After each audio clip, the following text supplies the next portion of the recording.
Chapchar Kumis kanani hian Kingen ang pagin na nga Sina kang hian Di pa nga Tang chua ka nga Chuta tang chuan bis Si Ani doon na ni Chapchar Kumis Tan chua tehi Kutama Kau hana Nangin nge Activities ano ni Kite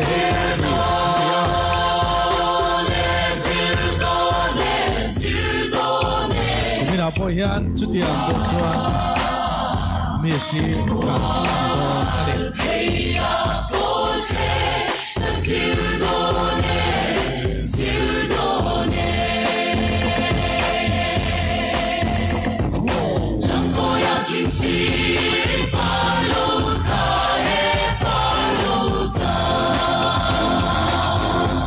miso bele yan hitin mis na kansutsa Nule fate helai nan thukna sil lama hian lo kalpui ta wala akhome stage ding lama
Ale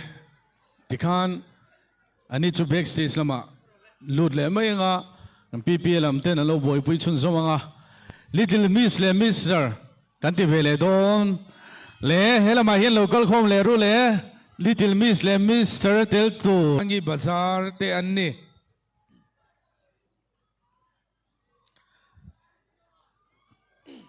result kan puang do na second runners up Minsem Sakturin Dr. C.Lalremruatu Kongain stage lolon sila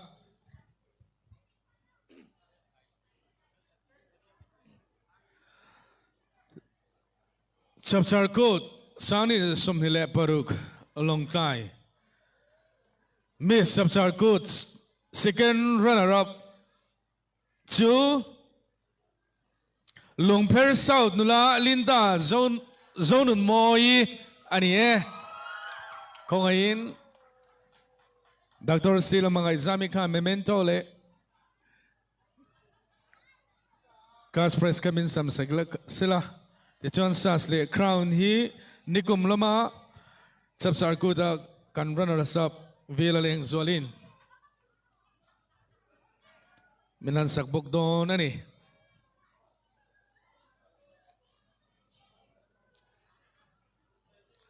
Miss result kampon so vela hian zai turin il zova kan som chun som halang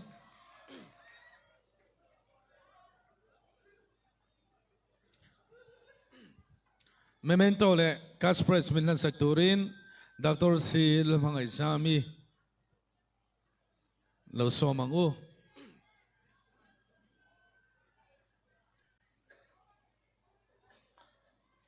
Ale lo min sem saktu chung alom thu kan soye Chapchar code sani le som ni parul Lawngtlai me Chapchar code first runner up to AOC nula tilal duomi ani sasle crown milan sektorin vela leng zwali lo somango Ito memento le Kaspres milan sektorin bisonte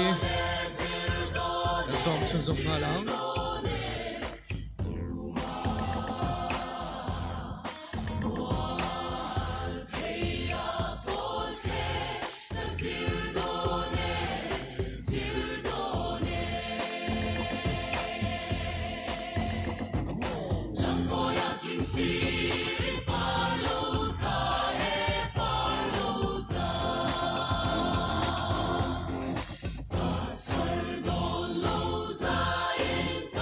Ole lo memang saktu cuma lompu kan saya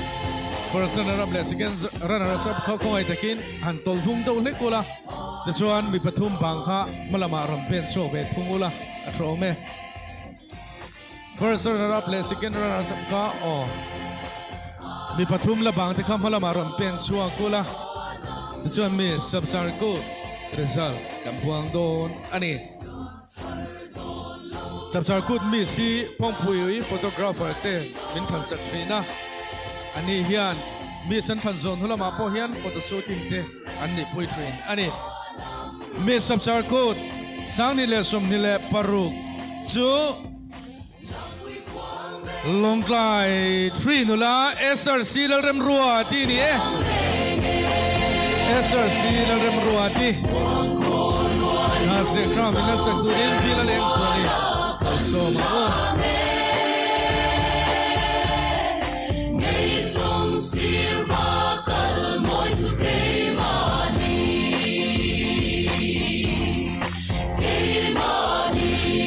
a keimani buang kholwai lung so ber moala kan la Sirva kal moi su keimani memento le Kaspres minna sektorin kanezio sadar pimargadi lo somango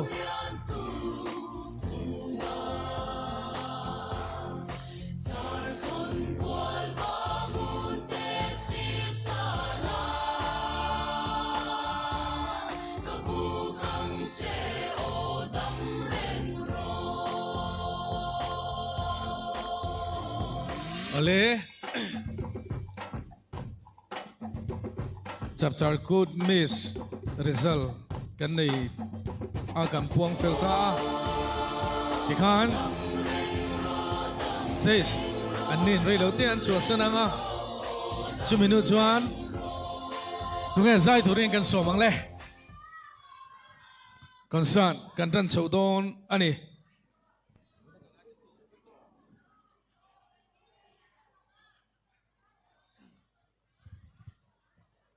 Ale pongpui photographer te in chung alom thu kan soi